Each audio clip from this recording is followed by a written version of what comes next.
ဒီဗီဒီယိုကိုကြည့်နေတဲ့လူငယ်နဲ့မိတ်ဆွေများအားလုံးမင်္ဂလာပါဒီနေ့မှာတော့ကျွန်တော်တို့ relationship တွေမှာ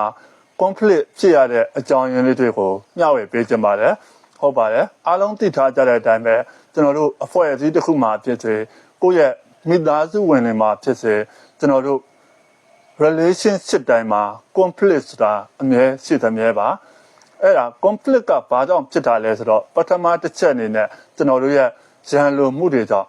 ကျွန်တော်တို့အလိုမကျမှုရန်လိုမှုတွေကြောင့်ကျွန်တော်တို့ conflict တွေဖြစ်ကြတာဖြစ်ပါတယ်ဒုတိယတစ်ချက်အနေနဲ့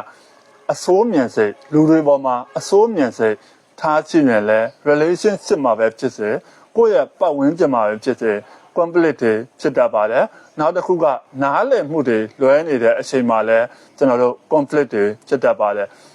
ကိုယ့်ရဲ့မိသားစုထဲမှာနားလည်မှုလွဲနေတယ်ဆိုရင်လဲ conflict ဖြစ်တတ်ပါတယ်အဲဒီတော့ဒီသုံးချက်က conflict ကိုဖြစ်စေတဲ့အကြောင်းအရာတွေဖြစ်ပါတယ်အဲ့ဒါတွေကပါလေလဲဆိုတော့ conflict ဖြစ်စေတဲ့ပထမတစ်ချက်ကမနာလိုရန်လိုမှုတွေပါနောက်တစ်ခုကကျွန်တော်တို့အစိုးမြင်တဲ့စိတ်တွေပါနောက်ဆုံးတတိယတစ်ခုကနားလည်မှုလွဲတဲ့အချိန်တွေပါဒီအချက်သုံးချက်ကိုကရှိနေပြီဆိုရင်အခြားလူတွေအတွက်ကိုယ်စီမှာရန် conflict ဖြစ်ဖို့အတွက်ရာဂိုင်လုံးများနေပါပြီအဲ့ဒီတော့ဒီအချက်တွေကိုကျွန်တော်တို့သတိပြုမိဖို့လိုအပ်ပါတယ်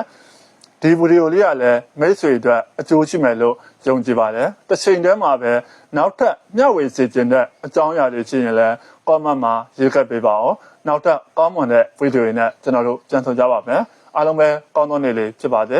bye bye